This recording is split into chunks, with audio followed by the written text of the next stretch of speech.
Bonjour. Une trace GPX est une denrée rare.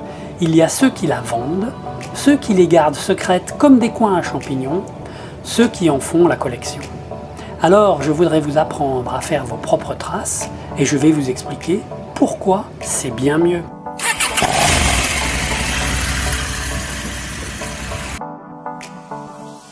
Faire une trace, c'est facile avec les outils numériques d'aujourd'hui. Clic, clic, clic, et encore clic, clic, clic, comme le montre Tom Barrère dans sa vidéo. Mais êtes-vous capable de rouler sur cette trace? En fait, c'est pas si simple. Reprenons depuis le début.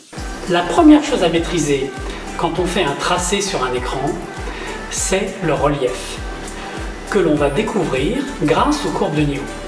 Sans connaissance du relief, vous allez droit au mur. J'ai fait un tuto complet sur ce sujet sur ma chaîne YouTube, que je vous invite à regarder avec le lien qui s'affiche là-haut. Il faut donc oublier des outils comme Google Maps, certainement bien pour un parcours route, mais inutilisable pour l'off-road sans la topographie.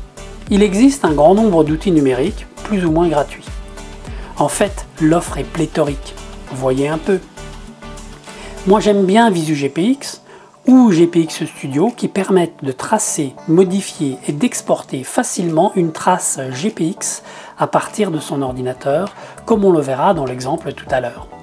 Ces outils numériques permettent d'accéder à un grand nombre de cartes, mais aussi à des images satellites, plus ou moins récentes. Non seulement on dispose de la cartographie au travers des cartes open source gratuites OpenStreetMap, qui permettent de visualiser les différentes routes et types de chemins, mais on obtient aussi la topographie au travers d'OpenTopoMap pour voir le relief. De plus, on accède à la carte IGN de l'Institut géographique national qui renseigne généralement mieux sur le tracé des chemins par rapport à OpenStreetMap. De plus, on accède également aux vues satellites qui donnent une photo réelle du terrain, parfois fort utile pour valider un tracé dans les espaces dégagés. En forêt, c'est plus difficile. Certains préfèrent utiliser Google Earth.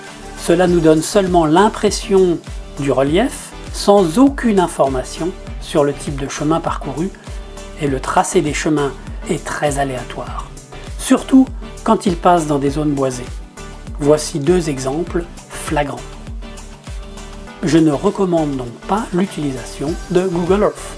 Enfin, GPX Studio, depuis le début de l'année 2022, vient de mettre en place une évolution majeure pour créer des tracés légaux. GPX Studio offre des calques superposant la carte IGN et les parcelles cadastrales, bien utiles pour savoir si le chemin est privé ou public. Un chemin rural cadastré est en principe public et donc accessible aux véhicules à moteur. Alors, pourquoi est-il pertinent de faire sa propre trace GPX? Il existe un bon nombre de facteurs qui influencent le tracé d'un parcours.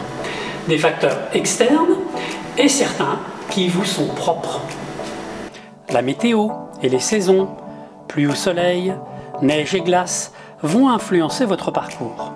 De même, des sols argileux ou des barres calcaires qui forment de véritables marches comme en Ardèche. Également, les chemins privés avec autorisation de passage ou les chemins publics. Et même les périodes de chasse sont des facteurs à prendre en compte. Des critères plus personnels influencent également le choix du tracé. Votre moto, ses pneus, vos compétences en tout-terrain, votre condition physique, le type de sortie, un dimanche après-midi ou bien quelques jours en bivouac, ou carrément un voyage, et encore les sorties point à point, comme avec le Trans-Eurotrail, le TET, ou une simple boucle. Et en groupe, vous pouvez vous permettre des tracés plus ambitieux. Enfin, il faut savoir que les chemins sont extrêmement changeants. Suivant l'exploitation forestière, une monotrace peut se transformer en un chemin raviné, complètement explosé suite au passage d'engins de 50 tonnes. Des arbres peuvent tomber d'un jour au lendemain, des glissements de terrain peuvent emporter des sentiers complets. Bref, une trace reconnue peut être complètement différente quelques jours, semaines ou années plus tard. Pour toutes ces raisons, il est plus simple de faire sa trace soi-même. Alors maintenant, passons à l'exemple de tracé de parcours sur ordinateur. Je vous emmène dans le Tarn, dans la région Occitanie. Je précise que c'est une région que je ne connais pas. Mon objectif est ici de faire une boucle théorique, variée, avec des passages en forêt, mais aussi entre les champs, sur des chemins plus ou moins carrossables, et avec un peu de dénivelé, mais pas trop. Alors, j'ouvre visugpx.com et je vais créer une trace à l'endroit précédemment choisi. On constate qu'il y a pas mal de chemins, certains rectilignes, d'autres sinueux, dans une zone agricole et une zone boisée. Plus au nord, on aperçoit une rivière et d'autres sentiers en tréplin et en pointillés.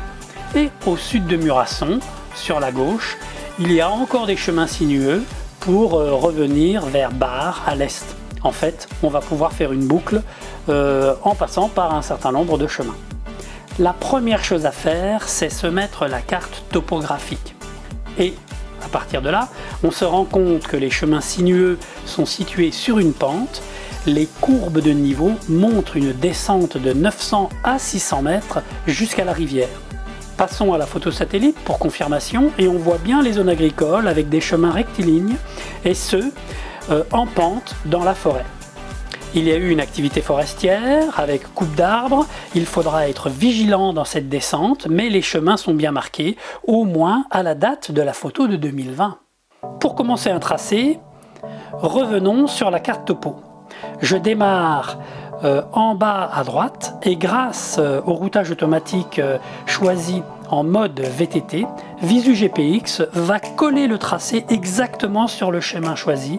Avec Esrisat, on voit bien le parcours dans les champs, puis le chemin va être accompagné d'une ligne d'arbres avec un chemin qui a l'air bien sympa. Toujours sur la vue satellite, je poursuis le tracé dans la descente de la forêt et j'arrive à un croisement. Revenons à la carte topo pour mieux voir ce qui se passe. Eh bien, le début de la descente est raide. Et ensuite, le chemin se poursuit avec un peu moins de pente. On poursuit la descente en passant d'un chemin à l'autre et là, je souhaiterais aller vers l'est pour emprunter ce chemin en pointillé. Ensuite, il y a un autre petit chemin qui coupe la rivière. S'il n'y a pas de pont, je rappelle que c'est interdit de franchir une rivière avec sa moto en France. Maintenant, il est temps d'obliquer à l'ouest et rejoindre Murasson par une petite route, puis une piste, puis un chemin, et en utilisant la carte topo et la vue satellite. À Murasson, cap au sud, pour remonter sur le plateau par la forêt. Quand on trace dans un endroit que l'on ne connaît pas, mieux vaut toujours viser le plus facile. La géologie, la topographie, les conditions de roulage sont imprévisibles et peuvent rendre un parcours simple tout de suite complexe, donc n'essayez pas de rendre les choses encore plus compliquées. Quelques clics suivent et avec la carte IGN qui montre très bien la différence de type de chemin carrossable, on arrive sur le plateau pour finir notre boucle.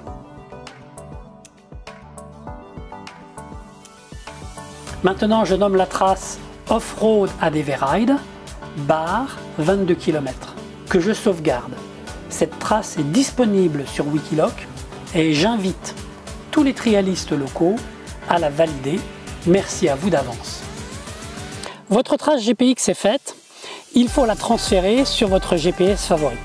Moi, j'utilise Osman sur le smartphone Blackview, dédié sans abonnement téléphonique.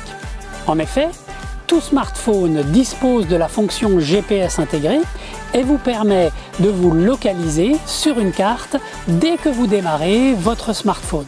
Pour passer la trace de l'ordinateur au téléphone, il suffit de vous envoyer la trace sur votre boîte email, puis d'accéder à votre boîte mail à partir de votre smartphone dédié en utilisant le Wi-Fi. Une fois que vous accédez au mail, il suffit de télécharger sur votre smartphone la trace du mail envoyé. Ensuite, il faut ouvrir Osman, aller dans Lieux favoris et taper le signe plus pour accéder au dossier téléchargement de votre téléphone et intégrer la trace à Osman. Il faut ensuite charger la trace pour l'afficher dans Osman. La trace est faite. Elle est chargée sur votre GPS favori. Il est temps de faire la reconnaissance sur le terrain. Quand vous roulez pour la première fois sur un tracé, la prudence est la première priorité. Il y a un monde de différence entre la théorie des cartes et la réalité du terrain. Si vous n'êtes pas sûr de ce qui va arriver, descendez de la moto et allez reconnaître le tracé à pied. C'est le plus sûr moyen de ne pas avoir d'ennui. Le deuxième conseil concerne l'utilisation d'ossements pour visualiser et suivre la trace sur le terrain. J'adore l'appli Ossements, mais je la déteste quand elle recalcule le tracé automatiquement lorsque je me trompe, par exemple à une intersection. La parade, c'est de ne pas démarrer le guidage et d'utiliser Ossements comme un visualiseur de la trace. Quand vous vous trompez, vous voyez directement que vous êtes à côté de la trace et vous avez vite fait de revenir sur celle-ci. Vous pouvez aussi emprunter un autre chemin pour faire une reconnaissance locale de l'endroit tout en voyant toujours votre trace originelle et la retrouver facilement si besoin est. Mais si vous décidez de faire un bout de chemin nouveau, hors tracé, à cause d'une barrière ou d'un arbre couché, eh bien vous allez retrouver votre trace toujours facilement. Faire une trace, c'est beaucoup de travail, de choix personnels, de connaissances, d'expériences acquises sur le terrain. Et il faut compter sur les heures de reconnaissance et d'optimisation sur le terrain. Alors je comprends ceux qui ne veulent pas donner leurs traces. Mais c'est un sujet bien sensible et nous reparlerons du partage de traces dans une autre vidéo. C'est tout pour aujourd'hui. N'hésitez pas à me faire un retour sur la trace publiée sur Wikiloc. À bientôt!